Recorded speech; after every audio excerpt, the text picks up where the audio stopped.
Ang bayan ng Hagonoy. Sa simula, ang Hagonoy ay bahagi lamang ng Kalumpit. Itinatag noong 1771. Bagamat ayon sa mga tala at matatanda, mayroon ng mga naninirahan sa ilang lugar ng bayang ito bago ang 1771. Ang mga lugar na ito ay Antibagin at Pugad, mga baryo sa baybayin na nagbabahagi ng baybayin sa lungsod ng Maynila at Tampok. Ang bayan noon at sa kasalukuyan ay sagana sa mga halamang hagonoy.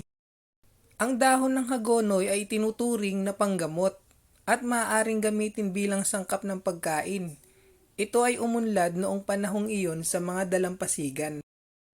Dahil sa medicinal value ng halaman, kumalat ang balita sa pagiging epektibo nito, dahilan upang tawagin ng mga tao ang lugar na Hagonoy.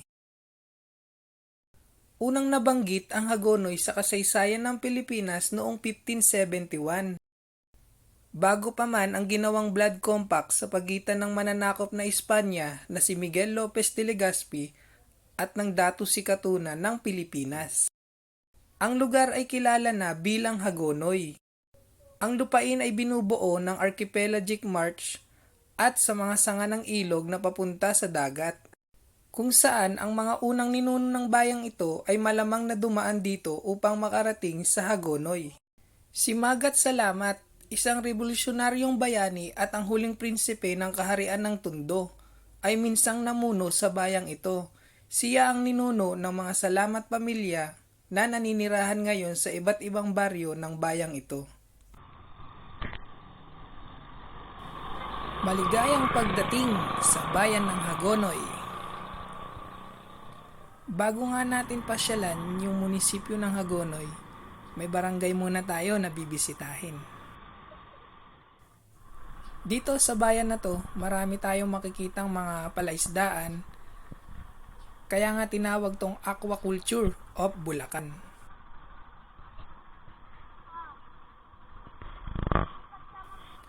Papasyal pala tayo ng Barangay Abulalas dito sa Hagonoy. At ito nga yung kilalang Abulalas Hanging Bridge.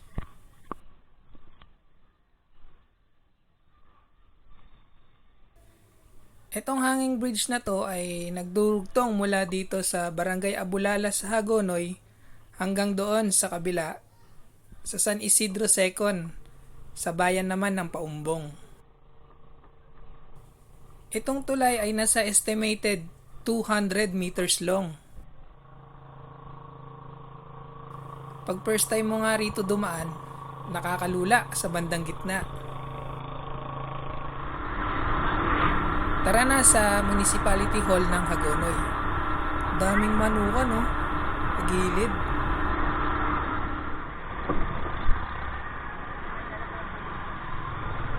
May mga area pala sa lugar na to na medyo baha kahit hindi tagulan.